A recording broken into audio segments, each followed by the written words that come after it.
Hey, Facebook friends. Oh, another interesting article in my local paper. I'm so excited. Muslim speakers clear up misconceptions. Yeah, right. The same day one tries to blow up New York City, huh? All right, here we go. Group hosts event to answer questions about Islamic faith. Everyday Muslims have been saddled with a lot of strange questions as the profile of radical Islamist terror groups grows. Shirin al-Shariri said, recalling growing up with Egyptian parents, Americans, who happen to be Muslim. For the longest time, he said, he and his family are Muslim mattered little to others. Al-Shariri, a practicing Sunni Muslim and member of the Circle of Peace interfaith organization, jokingly compared it to dealing with the antics of that drunken black sheep uncle. Hold on a second here. Okay. Except that uncle is on TV all the time for the worst reasons and doesn't speak English. Oh, jeez. You gotta be kidding me. So that drunk uncle is actually blowing people up? Is that what's going on? Oh, dear.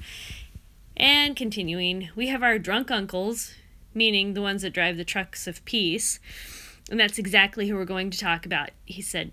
The Circle of Peace group put on an event called The Conversations with Muslims to chip away at misconceptions about the religion. Al-Shariri and other Muslims speakers joined a full crowd at the Vancouver Library Sunday afternoon in a 3-hour presentation and dialogue. Oh, I missed this. I'm so mad.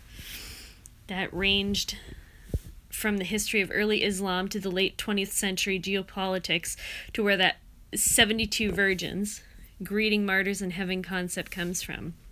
Khalid Khan, an engineering professor, explained there are roughly 2.3 billion Christians and roughly 1.8 billion Muslims in the world. If you put all the Christians and Muslims together, that's more than half the population of the planet. Doesn't it make sense that you should start talking to each other? Fuck no. He said, there's so much commonality between faiths rather than differences that we need to talk about. Yeah, bullshit. Misinterpretations. What the fuck is there to misinterpret about Muslims? Misinterpretations. That latter concept, the notion of promised bevy of virgins greeting martyred holy warriors entering the afterlife, came as a question from the audience in Al-Shariri or whatever. It gets said at crux of what's happening with radicalization and terrorism in the global Muslim community. I'm like, give me a break. They're talking about radical Islam and terrorism being akin to, where'd it go? That uncle, what is it? Antics of that drunken black sheep uncle. Radicalization and terrorism in the... Oh my good God.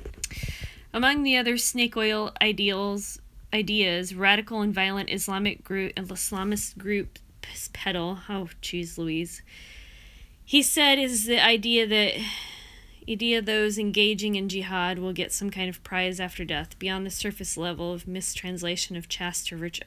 You know, it goes on to another page, but it's not even worth reading. It's just unbelievably silly. This is for people who are just naive and have no life and believe anything anybody tells them. Oh boy. All right, thanks for watching.